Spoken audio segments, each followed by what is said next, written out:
The idea that an American president, FDR, actually believed that India should prioritize the war against the Japanese and the Germans at that time in history and put off Indian independence strikes many Indians as totally absurd. But yet it was a fully felt view by an American president. Indian and an American leader still saw the world very differently. So that raises questions about now, if you have an India, maybe still democratic, but maybe, as many of us are concerned, trending away from that, maybe that kind of India will still see the world very differently from how the United States does. It's been an exciting few days. There's been a lot of pomp and circumstance, a lot of symbolism, a lot of positive energy on both sides, and all of that has been widely welcomed. We find ourselves at a moment where Indian and U.S. material interests, both defense interests or security interests with respect to China, and also material interests in terms of commerce, opportunities for our businesses, are perhaps greater than they've ever been before.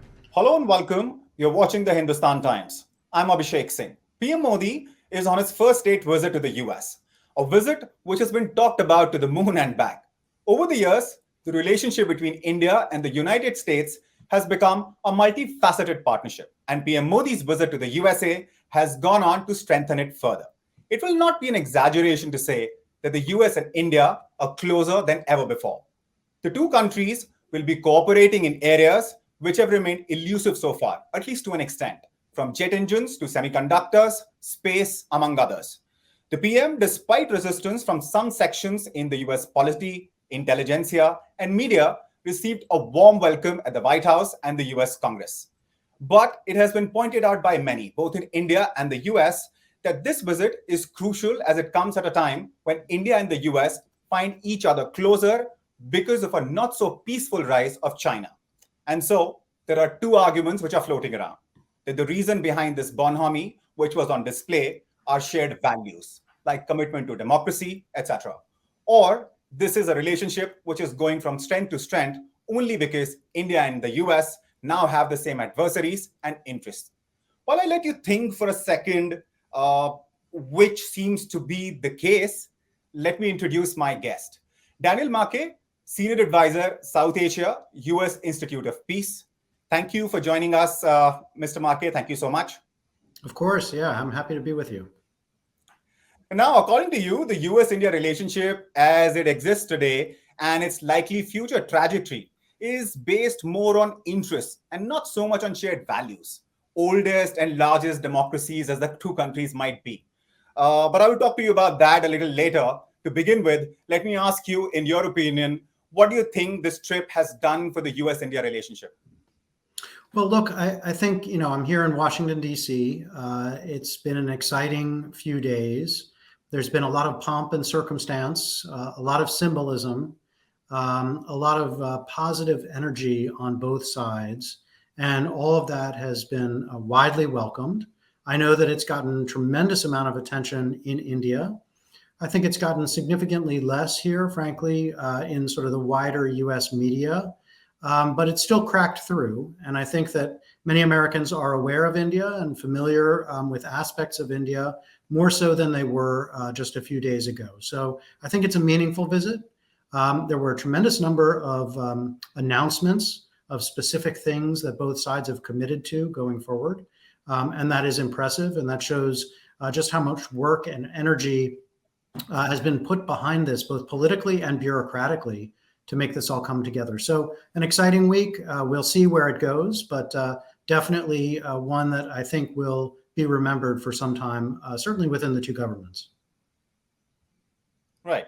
Now let's go to your article, the article you wrote for Foreign Affairs. And the fact that you're one of those, as I mentioned earlier while I was introducing you, who believes that this relationship is based more on interest than values. Would you like to share with our viewers why? Look, I think there's some history to this, and I think there's complexity to it as well. This is a relationship that has often, in fact, since even before India was independent, has been thought of in values terms. That is, not just interests, but questions of shared democracy, shared worldviews, shared mindset, shared expectations. But honestly, if you look back through that history, a similarity of political system and to some extent ideology, democratic ideology, has not translated again and again into necessarily India and the United States seeing eye to eye on a variety of important international issues. So that's led to a degree of kind of repeated frustration and irritation. And honestly, in my article, I focused on the U.S. side, but I think the point could be equally said about Indian frustration with the United States. And so we've seen that again and again. And so the question is, why do we keep raising this issue of democracy and values when it doesn't seem to have been a sufficient glue or has brought about a sufficient unity of behavior and perception about the world stage in the past? And the answer is, I think, because certainly in the United States, there is this kind of committed sense politically and among American leaders that democracy is supposed to matter. And the Biden administration especially has talked about the differences between democracy and autocracy and how the United States is committed to working closely with other democracies and very concerned about autocracies, and especially China, but also Russia and others. And so that's led to, again, a repetition of these expectations for what to see in the relationship. But I'm concerned that, again, we'll be somewhat frustrated, that this will lead to false expectations in the relationship. And on the flip side, on the interest side, what's equally interesting is that we find ourselves at a moment where Indian and U.S. material interests, both defense interests or security interests with respect to China, and also material interests in terms of commerce, opportunities for our businesses, are perhaps greater than they've ever been before. And so what I see is, more in the way of shared interest than of shared ideology or of values. And I see some question marks about the trajectory. If we're intending to base it on values, that raises more questions than answers right now. I'd suggest that we should focus on the interest. There's a lot to do in the shared interest category and move forward from there. All right. And the title of the article is thought-provoking indeed. But as one goes through it, there are, of course, a few things that jump out almost immediately. And let me just mention one, and I quote, "Yet again and again, India has disappointed American hopes," as you were saying earlier. Gandhi, for example, frustrated Roosevelt by prioritizing India's struggle for freedom against the British Empire over the war against Imperial Japan and Nazi Germany, unquote. I mean, do you really think that's a valid criticism of the kind of positions India has taken in the past, in particular this one? And you obviously mentioned several other instances, but this one definitely stands out. Yeah, I thought this was a fascinating historical episode, but not for the reasons, I've gotten some criticism about this article, and especially from Indian audiences, but I think they're misreading it entirely. And so the point of referencing this historical episode is to demonstrate the extent to which two leaders, an American leader and an Indian leader, at a similar period in time, saw the world so fundamentally differently. The idea that an American president, FDR, actually believed that India should prioritize the war against the Japanese and the Germans at that time in history and put off Indian independence strikes many Indians as totally absurd. But yet it was a fully felt view by an American president. Similarly, I think many Americans, even now, might say to themselves, yeah, I think maybe India should have waited a few years on the independence kick and united, to fight the Germans and the Japanese more fully, and sort of accepted its role as a British colony for years more. That sounds, again, absurd to Indian audiences, but I think some Americans still believe that. So, I think the point here is to suggest that both leaders, ultimately democratic, I think, to their core, both the Indian and an American leader still saw the world very differently. So that raises questions about now, if you have an India maybe still democratic, but maybe, as many of us are concerned, trending away from that, maybe that kind of India will still see the world very differently from how the United States does. Had I been writing this article for an Indian audience, I might have pointed to ways in which the United States has worked with and even propped up undemocratic states to India's disadvantage, right? We work closely with China. We work closely with Pakistan. We all know this, but I was writing for an American audience, and I was trying to demonstrate how, a sense of shared worldview has actually been misleading at critical moments in our shared history.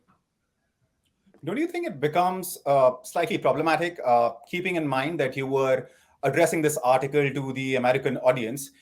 So the focus perhaps should have been more on informing the American audience about what the Indian perspective might have been.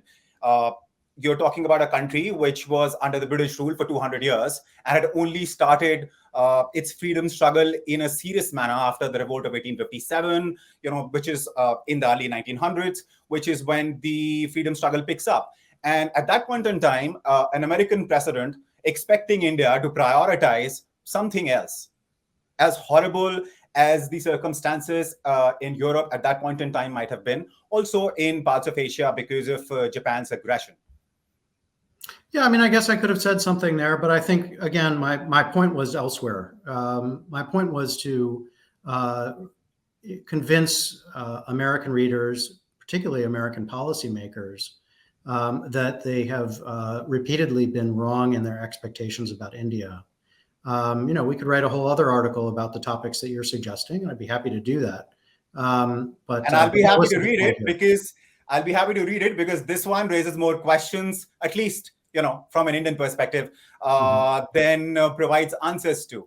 But that said, as we were talking earlier before we started rolling the interview, is the fact that that article is a bit of a Pandora's box. There are too many things in there which we can discuss and talk about. So I'll try and, because of paucity of time, to stick to what we're talking about today. And having clarified that, let me quickly talk to you about what do you think your follow-up piece will look like? Good question. I haven't had a moment to give it much thought. Look, I think the question in most of our minds right now is probably going to be about how politics evolves in India. We're going to be watching over the coming year as India goes into elections. And for people like me, what we're interested in is how that domestic politics affects how India sees the rest of the world and how India interacts with the rest of the world. Its neighborhood, where I think there are some very definite sort of political elements to how India relates to nearby neighbors, especially Pakistan repeatedly, but also some of its other neighbors, at least at the regional level, but also how these issues may or may not play into Indian politics at the national level in terms of Modi's reelection, how he frames his relationship with various other countries in the world. Those will be fascinating to us because, as I suggest in this article that I've already written, to some extent, foreign policy begins at home. It does matter how states perceives themselves. That affects their aims and their capabilities and their decision-making processes. So I think Indian politics will affect how it behaves in the world. And I think, many Americans will want to see how that plays out. So I'll probably write something about that. All right. My next question, perhaps the last, is Prime Minister Modi, for the first time since he formed the government in 2014, addressed a press conference. He chose to do it in the U.S. And he responded to a question which is addressed to this government time and again. How do you think the response sat down with the American audience? I don't think that, I'll begin with the point. I don't think that most Americans are paying much attention to this issue. And so I'm not sure how they will process it. He, instead of accepting any concerns about the state of Indian democracy, he pushed back hard.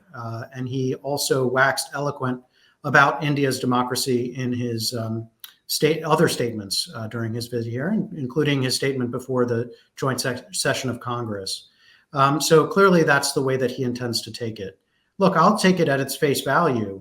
The fact that an Indian democratically elected leader chooses not to answer questions routinely from the Indian media until he comes to the United States, and then it's a struggle by the Biden administration to even get him to take one question from an Indian reporter suggests there's something deeply wrong with the way that the Indian political system works with its media.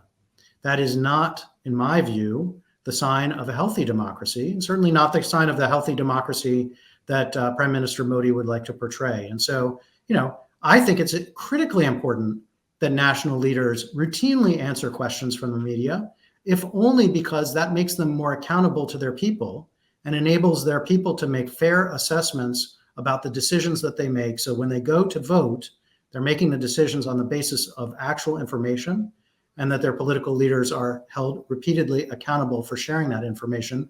For that transparency to be there, you need a strong and you need a tough media.